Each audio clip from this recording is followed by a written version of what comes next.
Army Air Defense Corps to Director, Army Air Defense Directorate and the Commander 7 Independent Air Defense Artillery Brigade. বাংলাদেশের আকাশ প্রতিরক্ষায় বড় ধরনের একটি পরিবর্তন শুরু হয়েছে। শত্রু দেশের বিমান এবং মিসাইল হামলা রুখে দিতে আকাশ প্রতিরক্ষা ব্যবস্থার বিকল্প নেই, যে কারণে শক্তিশালী আকাশ প্রতিরক্ষা ব্যবস্থা গঠনের পথে অগ্রসর হচ্ছে বাংলাদেশ সেনা, নৌ এবং বিমান বাহিনী। সাম্প্রতিক সময় স্বাধীন এয়ার ডিফেন্স রেজিমেন্ট গঠন করেছে বাংলাদেশ সেনাবাহিনী। সেনাপ্রধান জেনারেল ওয়াকারুজ্জামান 2024 সালের ডিসেম্বর মাসে এর কার্যক্রম ঘোষণা করেন। চট্টগ্রামের 24 পদাতিক ডিভিশনে একটি গুরুত্বপূর্ণ সম্মেলনের মাধ্যমে যাত্রা শুরু করেছে স্বাধীন এয়ার ডিফেন্স রেজিমেন্ট। প্রশ্ন হচ্ছে, স্বাধীন এয়ার ডিফেন্স রেজিমেন্ট কেন গুরুত্বপূর্ণ এবং এর মাধ্যমে বাংলাদেশের আকাশ প্রতিরক্ষা ব্যবস্থা কতটা শক্তিশালী হবে? বাংলাদেশ সেনাবাহিনীর আকাশ প্রতিরক্ষা ব্যবস্থা পূর্বে আর্টিলারি রেজিমেন্ট নিয়ন্ত্রণ করত, কারণ দেশের আকাশ প্রতিরক্ষা নিয়ে তেমন কোনো আগ্রহ ছিল না। তবে বাংলাদেশের অর্থনীতি বড় হচ্ছে, ফলে বিভিন্ন অবকাঠামো এবং গুরুত্বপূর্ণ শিল্পাঞ্চলের নিরাপত্তা নিশ্চিত করতে শক্তিশালী এয়ার ডিফেন্স সিস্টেম প্রয়োজন, যার যাত্রা শুরু হয়েছে স্বাধীন এয়ার ডিফেন্স রেজিমেন্টের গঠনের মধ্য দিয়ে। বাংলাদেশ সেনাবাহিনীর এয়ার ডিফেন্স রেজিমেন্ট স্বাধীনভাবে কাজ করলে তার সক্ষমতা দ্রুত শক্তিশালী হবে, পাশাপাশি দ্রুত সিদ্ধান্ত নিতে পারবে, এজন্য অন্য কোনো রেজিমেন্টের ওপর নির্ভরশীল থাকবে না। বর্তমানে বাংলাদেশ শুধুমাত্র short range air defence system operate করে। খুব শীঘ্রই medium range air defence system যুক্ত হবে। বিষয়টি সাম্প্রতিক সময়ে সেনাপ্রধান জেনারেল ওয়াকারুজ্জামান এবং বিমান বাহিনীর প্রধান এয়ার মার্শাল হাসান মোহাম্মদ খান নিশ্চিত করেছেন। পর্যায়ক্রমে long range air defence system যুক্ত হবে, অর্থাৎ মাল্টিলেয়ার আকাশ প্রতিরক্ষা ব্যবস্থা গঠন করবে বাংলাদেশ। এটি সামরিক বাহিনীর আধুনিকায়ন পরিকল্পনা ফোর্সেস গোল 2030-র আলোকে বাস্তবায়ন করবে। বিষয়টি বাংলাদেশ সেনাবাহিনীর বার্ষিক পঞ্জিকায় প্রকাশিত হয়েছিল। তবে ভূরাজনৈতিক কারণে বাংলাদেশের তেমন কোনো অগ্রগতি হয়নি। সাম্প্রতিক সময়ে প্রতিরক্ষা সেক্টরকে অগ্রাধিকার দিচ্ছে বাংলাদেশ, বিশেষ করে আকাশ প্রতিরক্ষা ব্যবস্থা শক্তিশালী করতে মরিয়া বাংলাদেশ। বর্তমানে বাংলাদেশ সেনাবাহিনীর নিকট বড় সংখ্যক short range air defence system রয়েছে।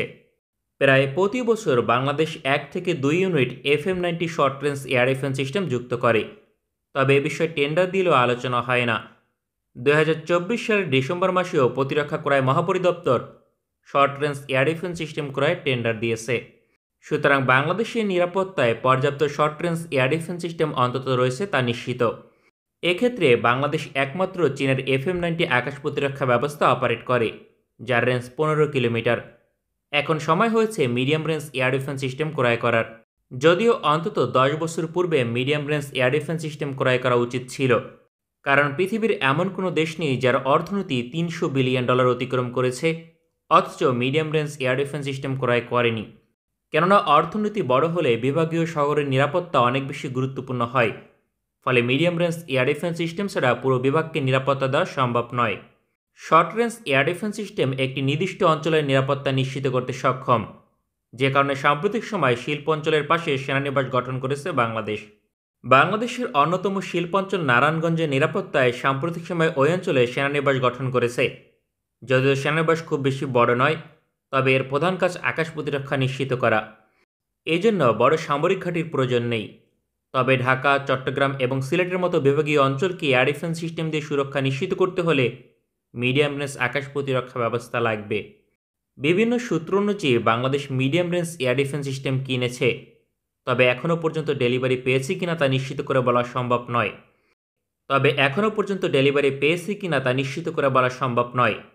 যদি এখনও পর্যন্ত medium range air defence system সেনাবাহিনী না পায়, তবে শীঘ্রই পাবে।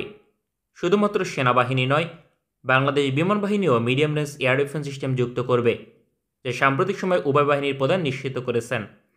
এক্ষেত্রে তুরস্কের হিসারও এয়ার ডিফেন্স সিস্টেম বাংলাদেশ কিনেছে এমন তথ্য প্রকাশিত হয়েছিল, কারণ বাংলাদেশে নিযুক্ত তুরস্কের রাষ্ট্রদূত নিজে এটি নিশ্চিত করেছিলেন। সেক্ষেত্রে আশা করা যায় বাংলাদেশ হয়তোবা ইতিমধ্যে ডেলিভারি পেয়েছে অথবা শীঘ্রই পাবে। তুরস্কের হিসারও এয়ার ডিফেন্স সিস্টেম বাংলাদেশের পরিপূর্ণ চাহিদা আদৌ পূরণ করতে পারবে কিনা এটি নিয়ে প্রশ্ন আছে, যার প্রধান কারণ দেশটি এয়ার ডিফেন্স সিস্টেম তৈরিতে নবাগত। তাছাড়া এই এয়ার ডিফেন্স সিস্টেম যখন অর্ডার করেছে তখন এর রেঞ্জ ছিল 25 কিলোমিটার, পরবর্তীতে এর রেঞ্জ 40+ কিলোমিটারে উন্নতি করেছে। ফলে বাংলাদেশ সেনাবাহিনীর জন্য 25 কিলোমিটার রেঞ্জের এয়ার ডিফেন্স সিস্টেম মিডিয়াম রেঞ্জের জন্য কোনোভাবেই গ্রহণযোগ্য নয়। তবে আপগ্রেড সংস্করণ হলে তা বাংলাদেশের জন্য যথেষ্ট হবে। কারণ 40 কিলোমিটার রেঞ্জের এয়ার ডিফেন্স সিস্টেম যে কোনো বিভাগের গুরুত্বপূর্ণ সকল অঞ্চলের নিরাপত্তা নিশ্চিত করতে পারবে। এছাড়াও বিমান বাহিনীর জন্য ইউরোপীয় medium range air defence system ক্রয়ের আলোচনা হয়েছিল। তবে আশা করা যায় বাংলাদেশ বিমান বাহিনী অন্য কোনো দেশের এয়ার ডিফেন্স সিস্টেম কিনবে, পর্যায়ক্রমে লং রেঞ্জ এয়ার ডিফেন্স সিস্টেমের দিকে অগ্রসর হবে। বাংলাদেশ সেনাবাহিনী স্বাধীন এয়ার ডিফেন্স রেজিমেন্ট গঠন করেছে, ফলে দীর্ঘমেয়াদী একটি লক্ষ্য আকাশ প্রতিরক্ষা ব্যবস্থা নিয়ে রয়েছে তা নিশ্চিত। হয়তোবা অদূর ভবিষ্যতে long range air defence system যুক্ত করবে। বাংলাদেশ বিমান বাহিনীতে যুদ্ধ বিমান যুক্ত করার পূর্বে long range air defence system ক্রয়ের কোনো সম্ভাবনা নেই, কারণ যুদ্ধ বিমানের সঙ্গে ডাটা লিঙ্ক সিস্টেম মিল রেখে এয়ার ডিফেন্স সিস্টেম কিনতে হবে, অন্যথায় এটি বহুমুখী ঝামেলা তৈরি করবে। কারণ পরবর্তীতে এয়ার ডিফেন্স সিস্টেম এবং ডাটা লিঙ্ক সিস্টেমের সমন্বয় করতে আগ্রহী না হলে সমস্যায় পড়তে পারে বিমান বাহিনী। যেমন তুরস্ক রাশিয়া থেকে S-400 এয়ার ডিফেন্স সিস্টেম কিনেছে, ফলে তার নিকট যুদ্ধ বিমান রপ্তানি করতে পর্যন্ত চাচ্ছে না যুক্তরাষ্ট্র। সুতরাং এয়ার ডিফেন্স সিস্টেম এবং যুদ্ধ বিমানের সমন্বয় খুবই গুরুত্বপূর্ণ। আমাদের ভিডিওটি পছন্দ হলে আমাদের সমর্থন করতে সঙ্গে থাকুন। ভালো থাকবেন সবাই, দেখা হবে পরবর্তী কোনো ভিডিওতে।